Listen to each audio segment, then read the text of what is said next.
जय हिंद छात्रों। एक बार फिर से आप सभी का स्वागत है अपने ऑफिशियल यूट्यूब चैनल नई दिशाएं सिवान पे। छात्रों, आज आपके लिए जो महत्वपूर्ण एमसीक्यू है वो एमसीक्यू पूरी तरह से GDP, NDP, GNP, NNP, FC और एमसी को लेकर है। यानी आज हम चर्चा करेंगे ग्रॉस डोमेस्टिक प्रोडक्ट पर, नेशनल डोमेस्टिक प्रोडक्ट पर, ग्रॉस नेशनल प्रोडक्ट पर, नेट नेशनल प्रोडक्ट पर, फैक्टर कॉस्ट पर और मार्केट कॉस्ट पर। इससे रिलेटेड मैंने टोटल आज 10 क्वेश्चन का एमसीक्यू दिया है और इससे आपको अच्छा खासा नॉलेज मिलेगा। साथ ही साथ आपको जैसे ही ये पूरा एमसीक्यू 10 क्वेश्चन का समाप्त होगा उसके बाद आपको एक लास्ट में जादू की झप्पी मिलेगा जिसमें आपको प्रश्न मेरा होगा और जवाब आपको कमेंट बॉक्स में देना है। तो आइए बिना देरी किए आज के पहले प्रश्न को देखें। आज का पहला प्रश्न क्या पूछा गया है। आज का जो पहला प्रश्न दे रहा है उसमें यह पूछा गया है कि एनईटी यानी नेट क्या होता है। नेट का यहां पर मतलब हो गया कि शुद्ध, शुद्ध से मतलब हो गया कि ये शुद्ध क्या होता है बताना है।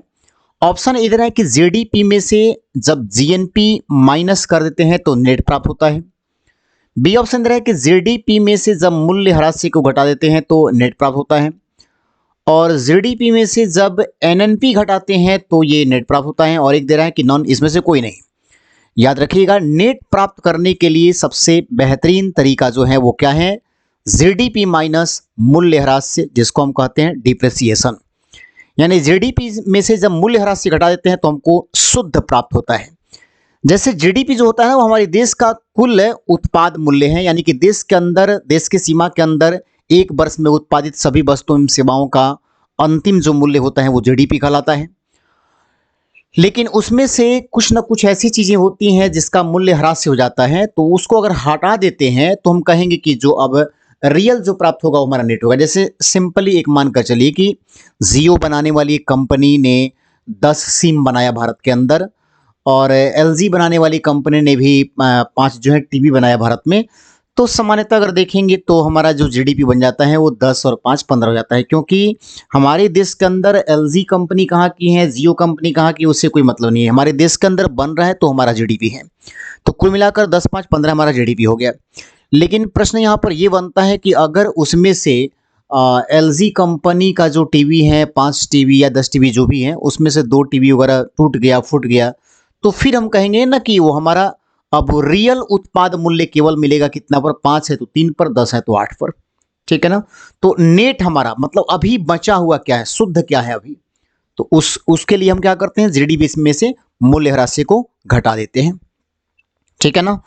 अब आइए अगला क्वेश्चन देखते हैं। अगला क्वेश्चन क्या दिया गया है। अगला क्वेश्चन थोड़ा सा क्रिटिकल क्वेश्चन है, लेकिन ध्यान से देखेंगे तो आपको ये बनेगा। क्वेश्चन बहुत बढ़िया है कि भारत की एक कोलगेट बनाने वाली कंपनी है जो अमेरिका में अपने प्रोडक्ट को बेच रही है। ध्यान से सुनिएगा कि भारत की कोलगेट बनाने वाली कंपनी अमेरिका में अपने प्रोडक्ट को बेच रही है। कंपनी को जो प्राप्त आय होगा वो मतलब क्या होगा, तो यहाँ पर मतलब कंपनी से प्राप्त आय होगा, किस टाइप का आय होगा। दिया है ए में भारत का जीडीपी और अमेरिका का जीएनपी। ये भारत का जीडीपी हो जाएगा, अमेरिका का जीएनपी हो जाएगा। बी दर है कि भारत का जीएनपी होगा और अमेरिका का जीडीपी होगा।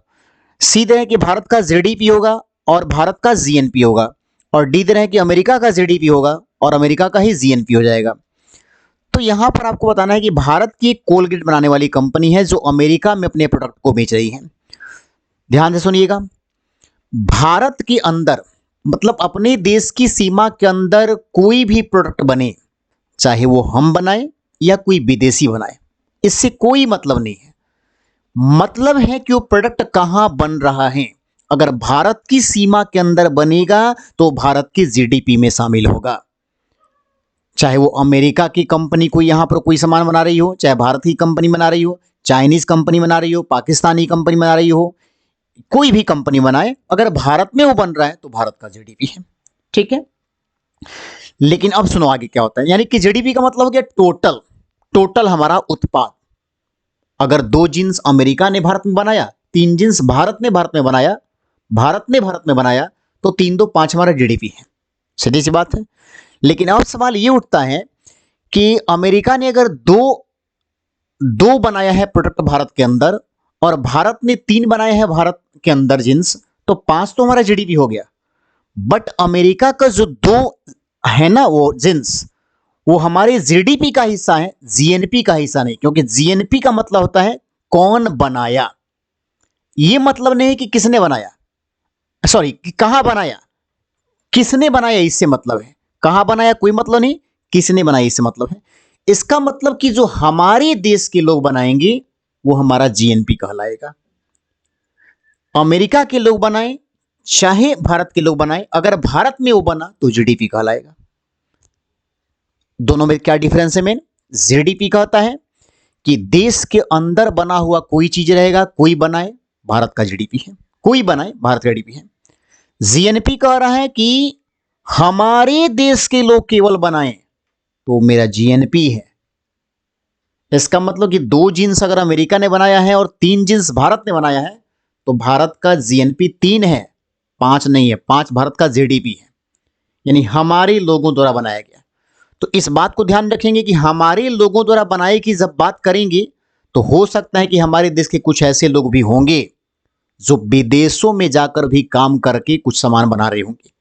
तो अगर हमारे देश के लोग विदेशों में भी बनाएंगे, चाहे मेरे देश के अंदर बनाएंगे, हमारे लोग बना रहे हैं तो हमारा जीएनपी है, मेरा प्रोडक्ट। जीएनपी कहता है मेरा प्रोडक्ट और जीडीपी कहता है टोटल प्रोडक्ट, हम बनाए चाहे कोई और बनाए। अब सुनो यहां पर क्या दिया है कि भारत की कोलगेट बनाने वाली कंपनी अमेरिका में अपने प्रोडक्ट बेच रही है। सबसे पहली बात कि भारत की कोलगेट बनाने वाली कंपनी है, तो कोलगेट बनाने वाली कंपनी कहां की है, भारत की है। लेकिन कह रहा है कि वो अमेरिका में अपने प्रोडक्ट को बेच रही है और जीडीपी यही कहता है कि कौन कर रहा है कोई मतलब नहीं, कहां हो रहा है इससे मतलब है। तो ये हो कहां रहा है कार्य भाई, अमेरिका में प्रोडक्ट बेच रही है तो अमेरिका के जीडीपी में शामिल होगा। ठीक है, भारत की कोलगेट बनाने वाली कंपनी अमेरिका में अपने प्रोडक्ट बेच रही है तो अमेरिका का जीडीपी हो गया। लेकिन जीएनपी कहता है कि कौन कौन कौन कंपनी ये काम कर रही है, भारत की कोलगेट बनाने वाली कंपनी, तो भारत की जीएनपी में शामिल होगा। इसका मतलब कि आपका जो ऑप्शन ए दे रहा है कि भारत का जीडीपी नहीं, अमेरिका में चूंकि आप बेच रहे हैं तो जीडीपी कहता है हमको प्लेस से मतलब है, कहां बिक रहा है, कौन बना रहा है मतलब नहीं, कहां बिक रहा है, भारत में वो बन रहा है कि कहीं और बन रहा है, तो अमेरिका में। तो अमेरिका का जीडीपी होना चाहिए, यानी कि ऑप्शन इसमें क्या होना चाहिए, बी में भारत का जीएनपी होगा और अमेरिका का जीडीपी हो जाएगा, यानी बी नंबर ऑप्शन बिल्कुल आपका ये सही जा रहा है। ठीक है, अब आइए नेक्स्ट क्वेश्चन देखें। अगला क्वेश्चन दे रहा है कि एक देश में एक वर्ष में देश भर में आर्थिक क्रियाओं से आय की कुल मात्रा को डैश कहा जाता है। एक देश में एक वर्ष में देश भर में आर्थिक क्रियाओं से आय की कुल मात्रा को डैश कहा जाता है। कुल खर्च योग्य आय, राष्ट्रीय आय, व्यक्तिगत आय, निजी आय, बिल्कुल ये राष्ट्रीय आय कहलाएगा। देश भर में आर्थिक क्रियाओं के माध्यम से जितना आय प्राप्त होगा देश को, वो सभी देश का क्या कहलाएगा, राष्ट्रीय आय कहलाएगा। वो व्यक्तिगत आय नहीं ना है, देश भर की आर्थिक क्रियाकलाप। देश भर की आर्थिक क्रिया का मतलब कहीं पर कोई नमक बना रहा है, कोई पर स्टील का उत्पादन हो रहा है, कोई कृषि उत्पादन कर रहा है, कोई कुछ कर रहा है, तो देश के तमाम आर्थिक क्रियाकलापों से प्राप्त जो भी आय होगा वो हमारे देश का क्या हो जाएगा, राष्ट्रीय आय होगा। ठीक है, वो सब हमारे देश का राष्ट्रीय आय है। अगला क्वेश्चन देखिए, अगला कह रहा है कि निम्न में कौन सी विधि सकल घरेलू उत्पाद की गणना करने की नहीं है। यानी सकल घरेलू उत्पाद की गणना कौन नहीं करता है, जीडीपी की गणना कौन सा विधि नहीं करता है। तो जीडीपी की गणना किस विधि से नहीं होती है भाई, उत्पाद विधि से तो होता है, आय विधि से भी होता है, व्यय विधि से भी होता है। उत्पाद विधि, आय विधि, व्यय विधि, ये तीनों होगा, ये तीनों होगा, तीनों से जीडीपी की गणना होगी। मतलब देश का टोटल तो उत्पादन से भी होगा, टोटल आय से भी होगा, टोटल व्यय से भी होगा। ह्रास्यमान लागत विधि यानी लागत में कितना लॉस हुआ, इससे मतलब इसका नहीं होता है, जीडीपी की गणना इससे नहीं की जाती है। ठीक है ना, तो याद रखिएगा यही आपका डी नंबर जो है वो ह्रास्यमान लागत विधि नहीं है। अब आइए नेक्स्ट क्वेश्चन देखते हैं। अगला क्वेश्चन है कि राष्ट्रीय आय को सामान्यतः क्या कहा जाता है। राष्ट्रीय आय, नेशनल इनकम को सामान्यतः क्या कहेंगे। ए ऑप्शन दे रहा है NDP market price, NDP factor cost, NNP market price, NNP factor cost. तो राष्ट्रीय आय को सामान्यतः कहा जाता है एनएनपी फैक्टर कॉस्ट। याद रखिएगा राष्ट्रीय आय की गणना हमेशा जो है लागत मूल्य पर की जाती है। राष्ट्रीय आय की गणना हमेशा लागत मूल्य पर की जाती है, निवल उत्पाद पर की जाती है। इसका मतलब ये होगा कि राष्ट्रीय आय को लागत मूल्य पर इसलिए कहता है क्योंकि ब्याज और सब्सिडी जो है ना, ये हमारे लागत का हिस्सा नहीं होता है, ये सरकार का जो है एक प्रकार का दिया हुआ सुविधा होता है। क्योंकि बाजार मूल्य जो भी होगा, जैसे कोई प्रोडक्ट आप बनाए, 10 रुपए का कोई एक सामान आपने बनाया और उस सामान को आप 12 रुपया में बेच रहे हो, तो उसमें आपने अपना लाभ लिया है। तो लाभ आपका लागत नहीं है, लागत जो होता है ना वही ना राष्ट्रीय आय, कितना लगा वो ना हमारा नेशनल इनकम हो गया जी। तो कभी भी इसकी गणना करेंगे किस पर? Factor cost per. अब सवाल उठता है कि फैक्टर कॉस्ट पर गणना करें तो फैक्टर कॉस्ट का ऑप्शन दो है, एक है एनडीपी पर और एक दिया है एनएनपी पर।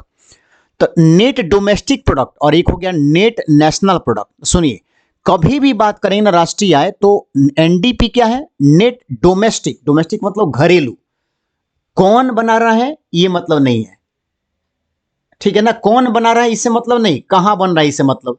यानी जो एनडीपी का मतलब हो गया कि शुद्ध रूप से हमारे देश के लोग बनाए हो चाहे विदेशी लोग से बनाए हो, जो बचा वो एनडीपी हो गया टोटल।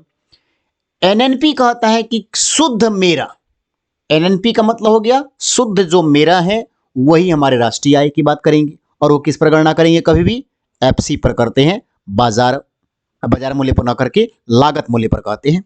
ये सारे क्वेश्चंस मैंने नई दिशाएं जो कोचिंग है उसमें मैंने बच्चों को पढ़ाया भी है। तो जो ऑफलाइन बच्चे मुझसे पढ़े हैं उनके लिए तो बहुत इजी हो गया, उनके लिए बड़ा आसान है ये एमसीक्यू, जो कि अपने प्लेटफॉर्म को निखारने का एक मौका मिल गया। लेकिन जो बच्चे हमसे नहीं पढ़े, थोड़ा सा उनको क्रिटिकल ये लग रहा होगा, बट चीज़ों को अगर अच्छे ढंग से समझेंगे तो कहीं कोई उनको परेशानी नहीं होने वाली है, ठीक है ना। ये ध्यान रखेंगे कि राष्ट्रीय आय की गणना हमेशा की जाती है एनएनपी एफसी पर।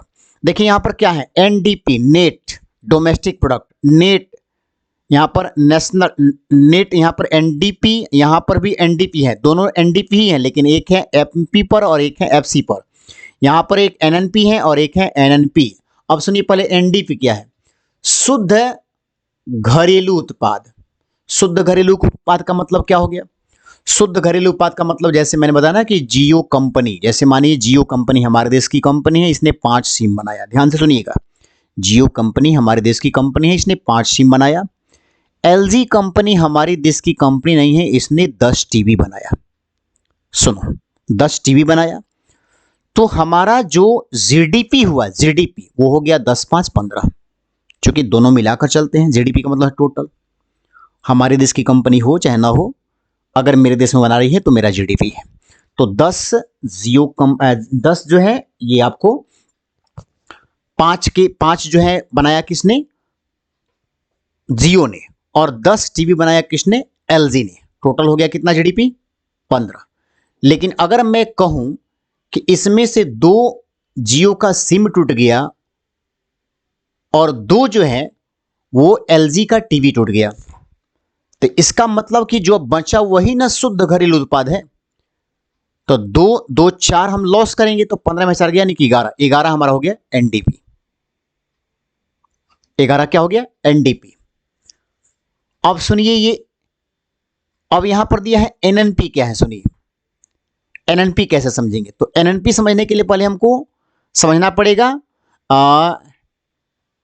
नेट नेशनल प्रोडक्ट जो दिया है ना, उसको हम पहले समझते हैं जीएनपी से। पहले जीएनपी समझ ले क्या है, मतलब अपने देश का उसमें कितना है टोटल। तो अपने देश का अगर हम टोटल देखेंगे तो अपने देश का टोटल कितना है, हमारे देश के टोटल की बात करेंगे। मैं अभी नेट की बात नहीं कर रहा हूं, शुद्ध जो बचा है उसको नहीं, टोटल। क्योंकि 5 था जियो का और 10 था एलजी का, तो उसमें अपना कौन है? 5 जियो वाला है, यानी हमारा जो जीएनपी है वो 5 है, जीएनपी 5 है। अब एनएनपी कितना है, यानी शुद्ध अपना कितना है? तो शुद्ध अपना हम बात करेंगे तो कितना हो जाएगा? 2 चूंकि टूट चुका है ना, तो शुद्ध अपना कितना बचा है? केवल 3। शुद्ध अपना केवल कितना बचा है? 3। क्योंकि 5 में से अगर 2 हम घटा दें तो अब हमारा शुद्ध जो बचा है वो हो गया। अब मार्केट प्राइस और फैक्टर कॉस्ट की बात की है, तो भाई मार्केट प्राइस क्या होता है ना कि मार्केट प्राइस में कुछ ब्याज भी होता है, कुछ सब्सिडी भी होता है। कुछ लोग बढ़ाकर बेचते हैं रेट को, या कुछ लोग ब्याज वगैरह देने के बाद उस राशि को भी उसमें ऐड करके तब बेचते हैं। सरकार सब्सिडी देती है, छूट देती है, तो उसको भी उसमें शामिल किया जाता है। लागत जो होता है ना वही ना मेरा राष्ट्रीय आय है, जो मेरा लग गया वो मेरा राष्ट्रीय आय है। इसलिए कभी भी तुलना करेंगे किस पर, एनएनपी, शुद्ध लागत मूल्य, शुद्ध लागत मूल्य पर, है ना। अगले क्वेश्चन को देखिए। अगला क्वेश्चन कर है कि यदि बाजार मूल्य पर शुद्ध घरेलू उत्पाद में से अप्रत्यक्ष करों को घटाया जाता है, यदि बाजार मूल्य पर शुद्ध घरेलू उत्पाद में से अप्रत्यक्ष करों को घटा दें और सब्सिडी को जोड़ दें, अप्रत्यक्ष कर को घटा दें और सब्सिडी को जोड़ दें तो क्या मिलेगा? एफसी पर एनडीपी, एफसी पर एनएनपी, एमसी पर जीडीपी और एमसी पर जीएनपी। ध्यान से सुनिएगा, बाजार मूल्य यानी कि किस पर भाई? बाजार मूल्य का मतलब क्या हो गया? Market cost. तो मार्केट कॉस्ट पर शुद्ध घरेलू उत्पाद में से यानी जीडीपी में से बाजार मूल्य हम घटा दें तो क्या मिलेगा? मुझे बताइए, अगर हम बाजार मूल्य पर शुद्ध घरेलू उत्पाद में से अप्रत्यक्ष कर घटा दें तो हमको मिलेगा क्या? लागत मूल्य। इसका मतलब कि फैक्टर कॉस्ट होना चाहिए। तो फैक्टर कॉस्ट का ऑप्शन कितने देखिए यहाँ पर दो है, एक एफसी पर एनडीपी और एक है एफसी पर एनएनपी। तो यहां पर एफसी पर देखिए क्या है, अप्रत्यक्ष कर घटा रहे हैं ना, तो क्या मिलेगा? एफसी पर मिल जाएगा आपको नेट डोमेस्टिक प्रोडक्ट। नेट आपका क्या हो जाएगा? Domestic product. चूंकि यहां पर घरेलू उत्पाद की बात किया है, शुद्ध घरेलू उत्पाद, तो एफसी पर क्या मिलेगा हमको? Net domestic product. चूंकि देखिएगा होता नियम क्या है, नियम ये होता है कि जीडीपी, ऐसे अगर हम देखेंगे जीडीपी, ये ध्यान से देखिएगा, जीडीपी अगर हमको निकालना है किस पर? Market cost per. Market cost per जब निकालना होगा तो उसका तरीका होता है जीडीपी, ध्यान से देखिए, जीडीपी हो गया और उसके बाद क्या हो जाएगा? इसमें मार्केट कॉस्ट निकालना है तो जीडीपी में हम क्या जोड़ेंगे भाई? तो जीडीपी में हम जोड़ देंगे क्या चीज? सब्सिडी। क्या जोड़ेंगे? सब्सिडी। सब्सिडी निकालेंगे, टैक्स जोड़ेंगे। टैक्स को क्या किए हम यहाँ पर? जोड़ दिए और सब्सिडी को यहाँ पर क्या किए? माइनस कर दिए। बाजार मूल्य पर कोई चीज हम बेच रहे हैं तो उसमें हो सकता है, जैसे मान के चलिए कि 10 रुपये मेरा लागत है, 10 रुपये मेरा लागत है, लेकिन हम बाजार 12 रुपये में बेच रहे हैं, तो हो सकता है कि 2 रुपये हमने ब्याज दिया हो तो वो जोड़ दिए हम इसमें। 2 रुपये क्या किए हम? जोड़ दिए। सब्सिडी कुछ नहीं तो हम छोड़ दिए, वैसे ही सब्सिडी कुछ नहीं है तो माइनस हमने जीरो कर लिया है, कुछ नहीं किया है। तो ये हो गया तरीका। अब मुझे बताइए कि क्या बोला है? शुद्ध घरेलू उत्पाद किस पर? बाजार मूल्य पर अप्रत्यक्ष करों को घटाया जाता है। इसका मतलब कि जीडीपी किस पर निकालना है आपको? एफसी पर। देखिए यहां पर ध्यान दीजिएगा, एफसी पर निकालना होगा। तो अगर सब्सिडी यहां पर, यहां ब्याज, यहां जो ब्याज है, इंटरेस्ट जो है, ये चूंकि इसमें क्या हो रहा है? जीडीपी में जुट रहा है, इधर अगर क्या हो जाएगा? इधर आने के बाद से घटेगा। ये तो घटेगा, तो ये तो बोला है कि करों घटाएं और सब्सिडी को जोड़। देखिए माइनस हुआ है सब्सिडी, इधर का क्या हो जाएगा? जुटेगा। तो जुटेगा तो अब बताइए कि ये इधर चला गया, एस भी इधर चला गया, तो इधर क्या बचा? इधर आपका कौन सा बच रहा है? ये नहीं बचेगा, ये आपका बचेगा जीडीपी क्या? एफसी। तो यहां पर जीडीपी क्या बचेगा? एफसी। तो जीडीपी की जगह पर यहां पर एनडीपी, जो कि शुद्ध बात किया है तो शुद्ध हम इसमें भी बात कर लेंगे। तो यहां पर एनडीपी किस पर? फैक्टर कॉस्ट पर निकल जाएगा। ठीक है, अगला क्वेश्चन देखिए। राष्ट्रीय आय में किसको नहीं गिना जाता है? कृषि उपज की बिक्री, शिक्षण संस्थानों का कार्य, महिला का घरेलू कार्य, सूचना प्रौद्योगिकी कार्य। कृषि उपज की बिक्री को गिनेंगे राष्ट्रीय आय में।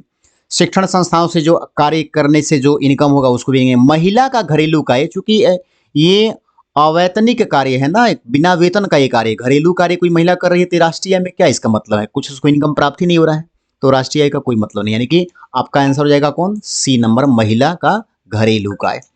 उसके बाद से देखिए अगला क्वेश्चन क्या दिया है। अगला क्वेश्चन रहे कि देश का जीडीपी बढ़ जाता है कब? तेजी के समय, मंदी के समय, अपस्थिति के समय, कमजोर होने के समय। देखिए जीडीपी कब बढ़ेगा? जब तेजी होगा तब। जब तेजी होगा तो जीडीपी बढ़ेगा, क्योंकि उस समय हमारे देश में निवेश जो है ज्यादा होता है, और जब निवेश ज्यादा होगा तो हमारे देश का जीडीपी क्या हो जाएगा? बढ़ जाएगा। मंदी के दौर में लोग निवेश करना नहीं चाहते हैं, जिसके चलते जीडीपी उस समय क्या होता है? घट जाता है। अगला क्वेश्चन दिया है कि राष्ट्रीय आय में शामिल होता है उपभोग व्यय, निवेश व्यय, सरकारी व्यय, सभी। आपका सही आंसर हो जाएगा सभी। राष्ट्रीय आय में जो उपभोग पर व्यय होगा उसको भी शामिल करेंगे, निवेश पर जो व्यय होगा उसको भी शामिल करेंगे, और सरकार कुछ खर्च करेगी उसको भी शामिल करेंगे, यानी कि सभी आपका आंसर बनेगा। अब आइए जादू की झप्पी वाला क्वेश्चन देखते हैं। जादू की झप्पी का जो क्वेश्चन है वो पूछा गया है कि यदि जीडीपी बड़ा हो जाए जीएनपी से, यानी देश का टोटल इनकम बड़ा हो जाए अपने इनकम से, तो ये कब हो सकता है? जब विदेशी अधिक ले गए, देश के लोग अधिक लाएं, बंद अर्थव्यवस्था, विदेशी और देशी दोनों बराबर हो जाए, तब ऐसा होगा। ऑप्शन सुनिए, जीडीपी बड़ा होगा अगर जीएनपी से, कब हो सकता है? जब विदेशी अधिक ले गए, देश के लोग अधिक लाए, यानी देश के लोग विदेशों से अधिक कमा कर लाए, बंद अर्थव्यवस्था यानी कि ना हमारे देश का कुछ जा रहा है ना दूसरे देश से हमारे देश में आ रहा है, और विदेशी और देशी दोनों लोगों का आय जो है क्या हो, बराबर हो। तब आपको जवाब इसको कमेंट बॉक्स में देना है। तो आप ये वीडियो को अगर अच्छा लगा हो तो शेयर जरूर करेंगे, और तब तक आप अपना ख्याल रखें और अपनों का ख्याल रखें। धन्यवाद।